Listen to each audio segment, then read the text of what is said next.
আল্লাহর হাবিব বলেন কিয়ামতের কঠিন ময়দানে এত বড় কঠিন হবে, এত বড় ভয়াবহ হবে, কেউ কারো দিকে তাকাবে না। পয়গম্বর কাগায় উলঙ্গ হয়ে হাসরের ময়দানে উপস্থিত। আল্লাহু আকবার। পায়ে জুতা থাকবে না, গায়ে কাপড় থাকবে না, এমন অবস্থায় কিয়ামতের ময়দানে উপস্থিত হবে। আম্মা জান কয় পয়গম্বর, এই যদি হয় সবাই যদি উলঙ্গ থাকে, একজন আরেকজনের লজ্জাস্থানের দিকে তাকাবে। পয়গম্বর কয় আয়েশা রে, না না, এই অবস্থা থাকবে না, কেউ কারো খবর নেওয়ার সুযোগ থাকবে না। সূর্যটা মাথার উপর চলে আসবে, জমিনটা তামা হয়ে যাবে। সকল নবীদের একটাই স্লোগান, নাফসি নাফসি নাফসি, কেউ কারো দিকে তাকাবে না। একদিক দিয়ে আল্লাহ হুঙ্কার ছেড়ে বলবেন লিমানিল মুলকুল ইয়াউম, লিমানিল মুলকুল ইয়াউম, আজকের রাজত্ব কার? কেউ কোনো জবাব দেবে না, সবাই শুধু থরথর করে কাঁপতে থাকবে। আল্লাহু আকবার। আরেক দিক দিয়া জাহান্নাম, ইউতাবি জাহান্নাম ইয়াউমাল কিয়ামা লাহা সাবউনা আলফু যাবাব। কঠিন দিন হবে, জাহান্নাম তার সর্বশক্তি নিয়ে হাত ডাক মারবে। আল্লাহরে বলবে, আল্লাহ তুমি না কইছো একদিন আমার পেট ভরাইবা, দাও দাও দাও, খাবার দাও, এখন আমার পেট ভরে নাই। আল্লাহ ইয়াউমা নাকুলু লিজাহান্নামা হালিম তালাতি, আল্লাহ জাহান্নামকে বলবে সব তো দিয়ে দিলাম, সব দিয়া দিলাম, ৭৩ কাতারের ৭২টাই দিয়ে দিলাম, মাত্র একটা কাতার আছে। জাহান্নাম কি বলবে হালিম তালাতি, তোমার পেট এখনো ভরে না গই। জাহান্নাম বলবে হাল মিন মাজিদ, না না, এখনো আমার পেট ভরে নাই, আরো থাকলে দাও রে। ৭০,০০০ লাগাম দিয়া জাহান্নামকে আল্লাহ আটকাই রাখবে। এক একটা লাগামে ৭০,০০০ ফেরেশতা ধরে রাখবে। আল্লাহু আকবার।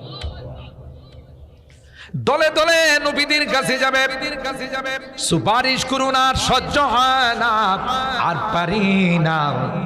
আল্লাহর কাছে মেহেরবানি করে বলুন গো আল্লাহ পাক যেন আমাদের হিসাব নিকাশ শুরু করে দেন। হযরতে আদম বলবেন নফসি নফসি, আমার দ্বারা সম্ভব নয়। আমি যদি সুপারিশ করার জন্য যাই, আল্লাহ পাক যদি আমাকে বলে আদম না করেছিলাম কি জন্য তুমি খাইলাম, আমার কোনো জবাব থাকবে না, আমি তখন অপারগ হয়ে যাব। না রে না, আমি আল্লাহর কাছে সুপারিশের জন্য যাইতে পারবো না।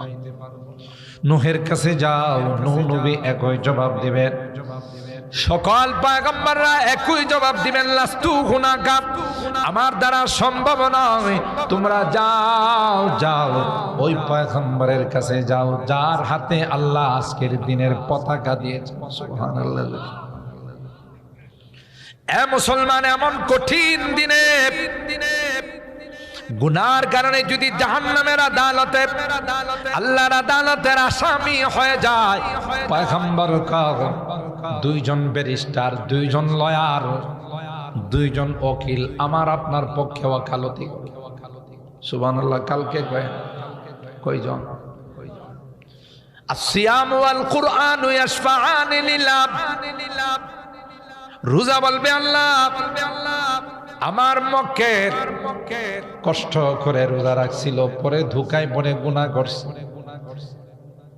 কিন্তু রমজান মাস আসার পর কষ্ট করে রোজা রাখছে, কাঠফাটা রুদ্র ছিল, কলিজা ফাইটা গেছে, তারপরেও 1 গ্লাস পানি মুখের কাছে নেয় নাই। তাই আজকের কঠিন দিনে কেউ না হয়, আমি তার পক্ষে ওকালতি করার জন্য দাঁড়িয়ে গেলাম।